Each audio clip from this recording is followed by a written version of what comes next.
ভারত সফরে এসে নয়াদিল্লিতে বৈঠক করেছেন রাশিয়ার প্রেসিডেন্ট ভ্লাদিমির পুতিন এবং ভারতের প্রধানমন্ত্রী Narendra Modi.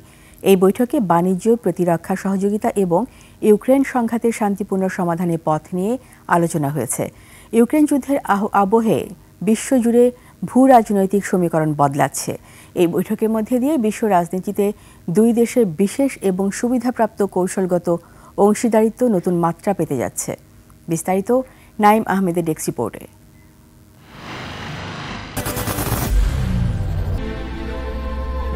I am Ox.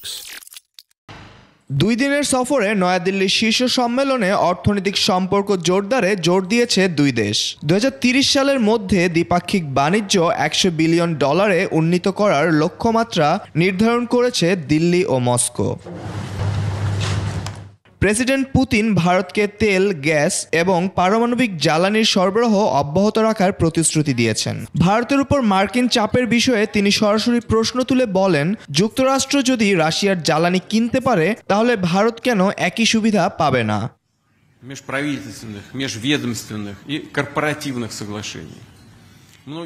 এছাড়াও ডলারের উপর নির্ভরতা কমাতে ও বিকল্প হিসেবে রুপি ও রুবলে বাণিজ্যিক লেনদেন বাড়ানোর বিষয়েও একমত এই দুই নেতা। বিশেষ অর্থনৈতিক সহায়তার বিষয়ে গুরুত্ব দেন তারা। বিশ্বের সাথে তাল মেলাতে বিমান চলাচল, মহাকাশ, কৃত্রিম বুদ্ধিমত্তা, স্বাস্থ্যসেবা এবং সারের মতো নতুন ক্ষেত্রগুলোতেও সহযোগিতা বাড়ানোর চুক্তি হয়েছে। Developmental trajectory. ইউক্রেন যুদ্ধে শান্তির বিষয়ে পুতিনের মনোভাব ও সিদ্ধান্তকে সমর্থন ও স্বাগত জানিয়ে নিজেদের অবস্থান স্পষ্ট করেছে প্রধানমন্ত্রী নরেন্দ্র মোদী।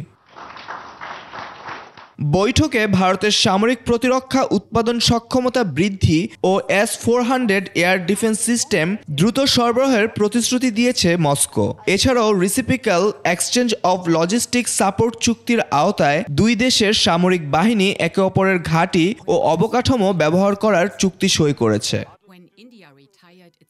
মার্কিন ও ইউরোপীয় চাপকে উপেক্ষা করে পারস্পরিক সহযোগিতা বজায় রাখার চ্যালেঞ্জ হাতে নিয়েছে দুই দেশ। এর ফলে দক্ষিণ এশিয়ার রাজনীতিতে রাশিয়ার প্রভাব বৃদ্ধি ও নিজেদের জাতীয় স্বার্থ রক্ষায় গুরুত্ব দিচ্ছে New Delhi. Naim Ahmed, desk report, 21 television.